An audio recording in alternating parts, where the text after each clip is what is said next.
fuel cell, electric mobility, and hydropower. And you can make experiments, basic experiments, to all these 5 themes. As mentioned, because we get the feedback from the teachers, they have to less time to go really in the deep for every theme, and they want to educate the basics to much themes, and that's why we create this experimental kit. And the big advantage is, besides you have 5 themes inside, you have 2 types of the base unit, and this is the ready-to-go base unit for the high school, and this is the smaller base unit for the primary school. And the difference is, if you are in the primary school, the child don't know what is current, what is voltage, how to create voltage, how to measure voltage, and so on.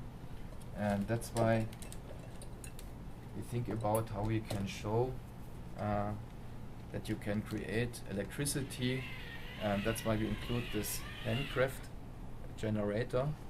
And I can use it, for example, again for a solar experiment. I connect my light bulb module to the hand generator. It can produce light. And I understand I can use this light, for example,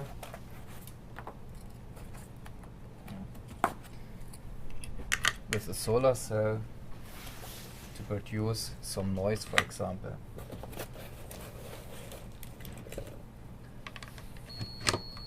Now we have enough light from this light that I can. So this is very easy to show maybe how depends the light from the sound which you can produce. You can say go in the sun, go in the shadow, what happens with your horn. You have some other costumers, for example again the motor module, but in this case a little bit more easier, so you can set up this this shape and have different choices for visualization that it turns. This is my most favorite one. It's very interesting because white and black is something like you switch a light in your eye on and off, if you look on this, and this round shapes, these lines, leads to that you see colored rings. That's why you have 3 types of receptors in your eye, one for red, one for green, one for blue, and they react in different speeds to light. And that's why it works best under sunlight. You see on a special rotation speed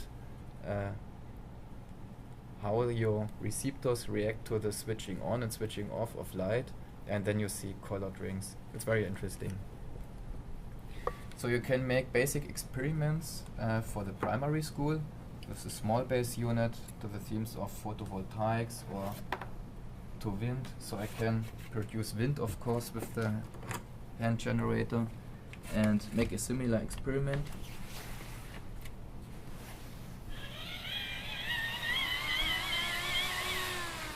With wind power, for this it's easier to use construct rotors, so the child don't need to construct her own rotor with pitch angle and so on. They only can compare why it looks like this outside and not like this. You can make experiments to hydropower. This is a so-called Pelton turbine. This is a common turbine if you want to use water to produce energy. And I can make a similar experiment.